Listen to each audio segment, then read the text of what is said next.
I'm going to be drawing and painting some Oystercatchers for my newsletter. So I'll just share these with you. I'm going to start by drawing with an HB pencil just to map out the image. And then I'll be painting with my 100 Newton watercolour set. I've got a variety of brushes which I'll use kind of intuitively. They're all a bit tatty and old, but as is my watercolour set. And I've got my Pitt oil-based pencils, and I might use some Posca pens just for white highlights and things like that, but I'll talk through it as I go. This one is a flying Oystercatcher, so I'm just going to map it out with this HB pencil. Because it's flying, I've got to take account of its wings as well as its feet.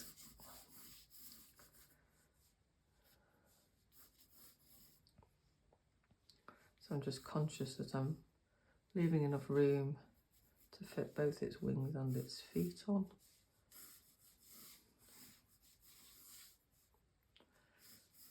Its wings quite blurred in the image, so I'm not quite sure how I'm going to deal with that in the painting, but probably leave it quite blurred.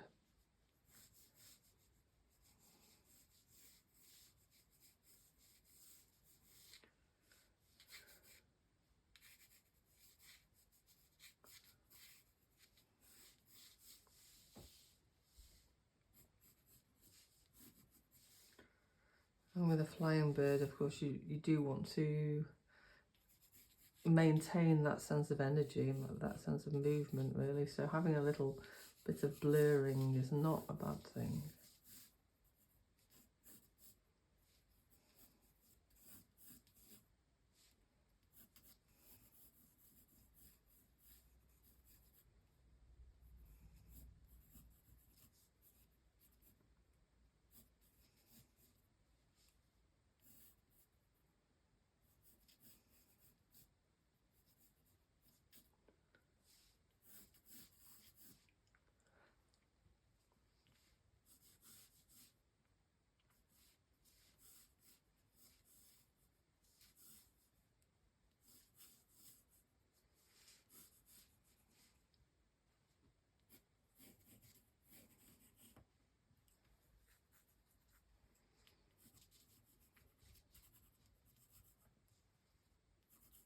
Must have just taken off, as its legs are just not quite tucked in yet, just trailing its legs there.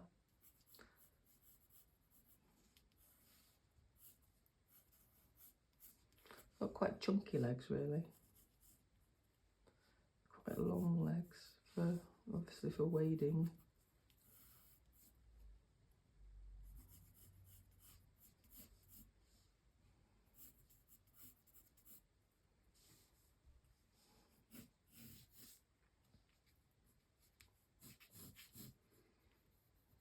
These amazing beaks. Very strong beak for prizing open shellfish, I suppose. Mussels mostly I think in Cornwall, although they're called Oystercatchers. Obviously they probably do eat oysters as well, but I always see them on mussel beds.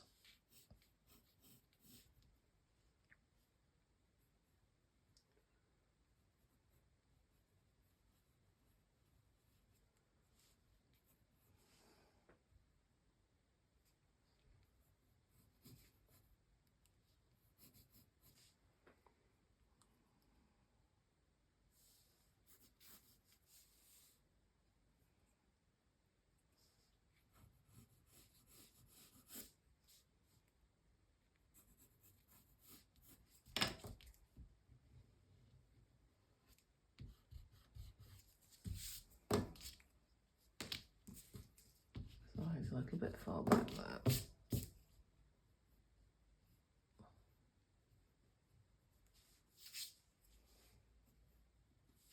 Now a bit far forward.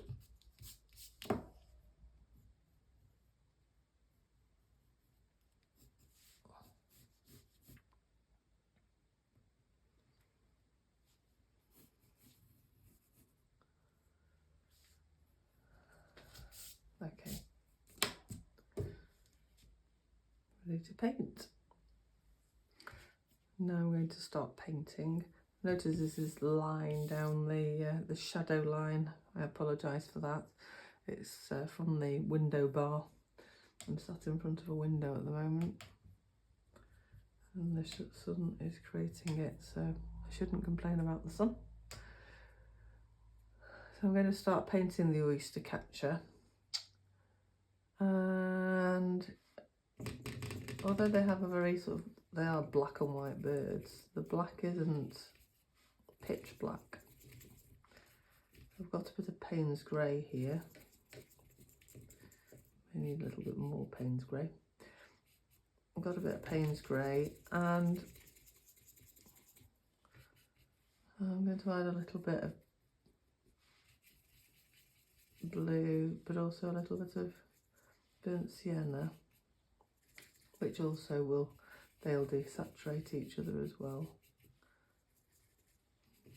because they're vaguely opposite each other on the colour wheel, though they will desaturate each other. So I'm just going to test that colour that I've got. Oh, that's not too bad. It's quite a nice grey. It's not quite dense enough, I don't think, so I'm probably going to have to add a little bit more Payne's grey, or some black. I don't have a black in my palette at the moment, but I might add some black and then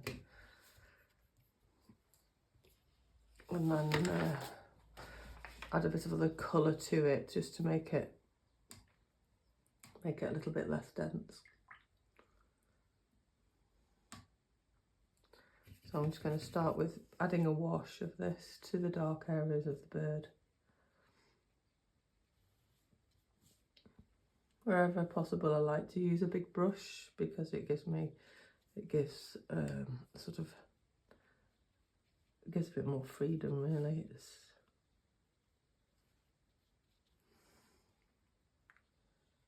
stops me from getting wrapped up in too much detail, and I'm just mapping in at the moment, really.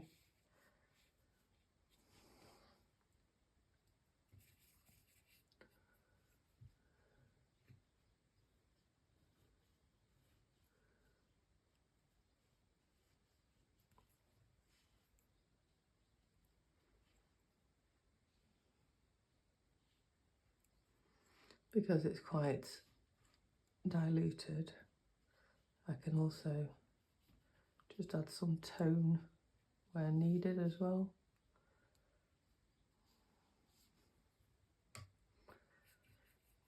Although the tone is a little bit warmer, I would say, with a little bit of yellow ochre. Just turn green with my Payne's grey. Clean my brush a bit more. It's just slightly warmer under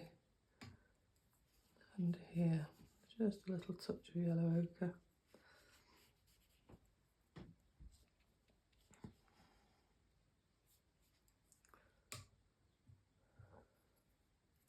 And that lovely orange beak.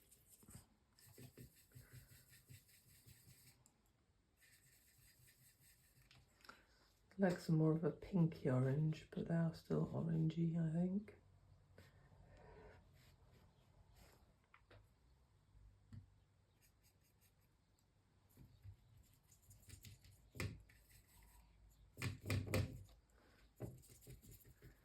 I think I've actually reached the end of some of these colours now. I need to add some new ones.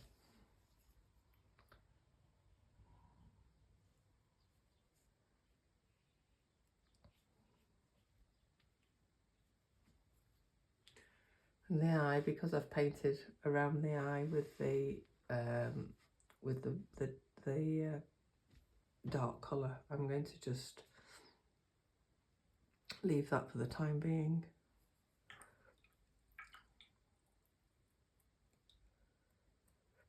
There's some lovely shadow that comes down from the wing here as well.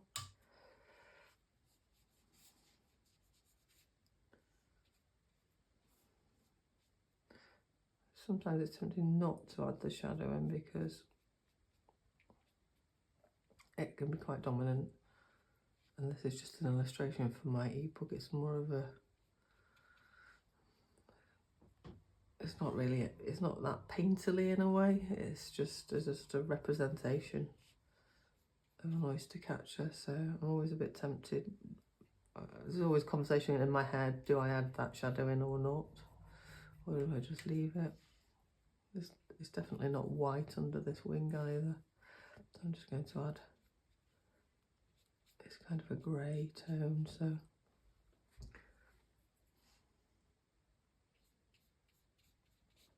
it's a sort of warmish grey.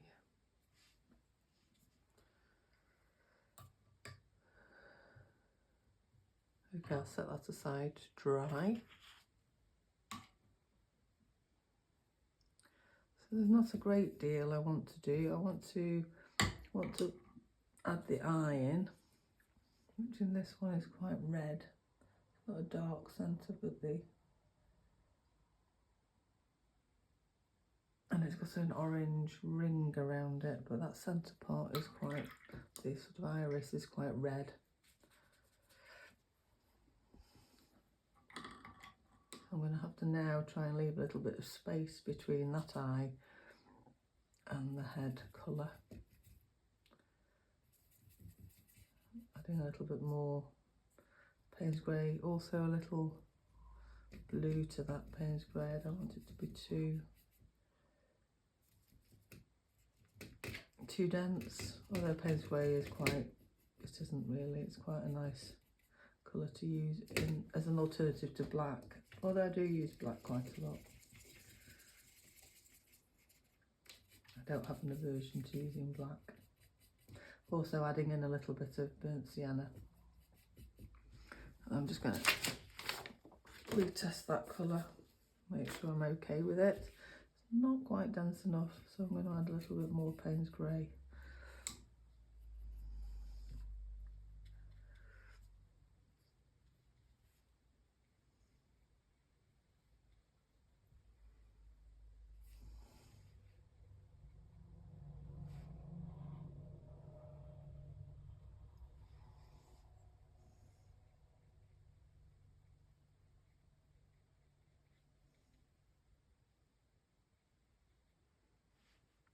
A bit of a tuft, I think, on the back of its head there.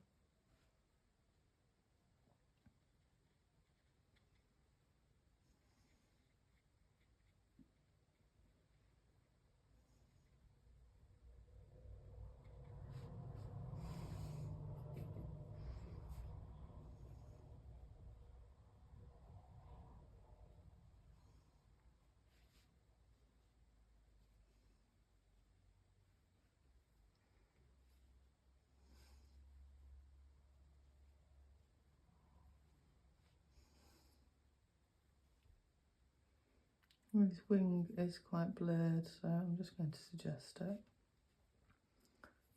Those feathers on the end are black though, so I don't want to add too much detail to it. But tonally, I want it to be the right shade.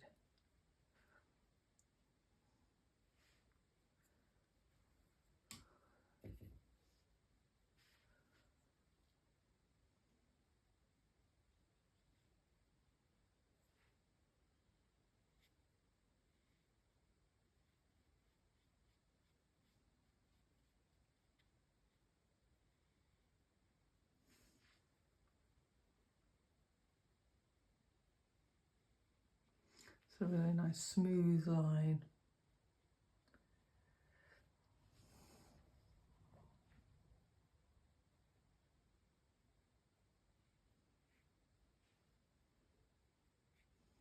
And again, I just want to acknowledge that wing there. It's not exactly blurred, but it's not really, it's quite obscured in a way.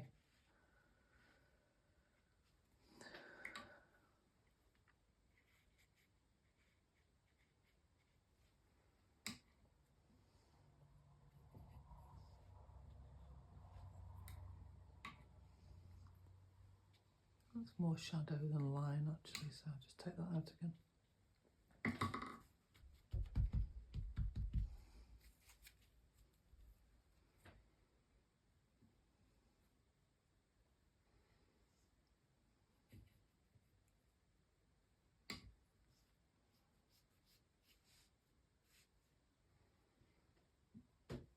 quite a lot of shadow coming across the legs here as well, so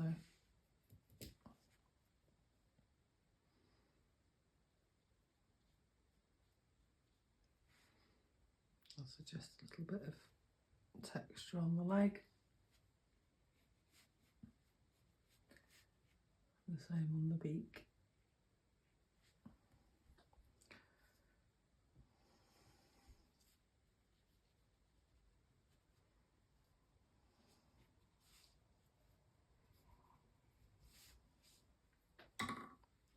Leave that one to dry before I add some pencil to it.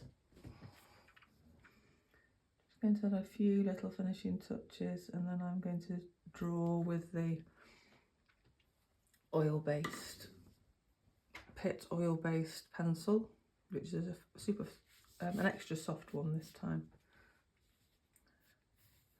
Not redefining all the lines, but just adding a little bit of extra detail here. Sometimes things like feather texture, bit of scribbling.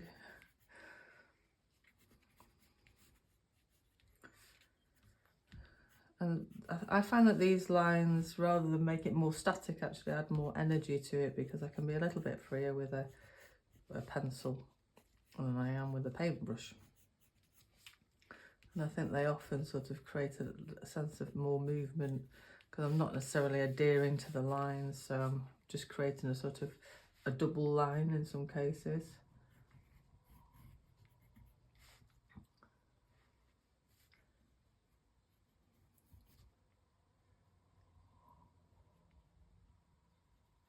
I will come back and add a little light into the eye as well, because there is one.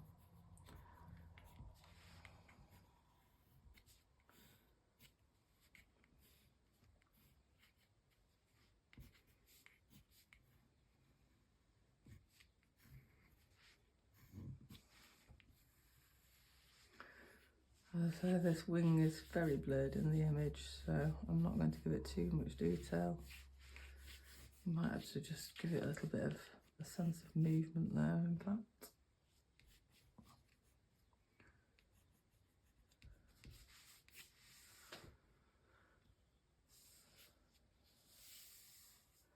Just pop a little light in.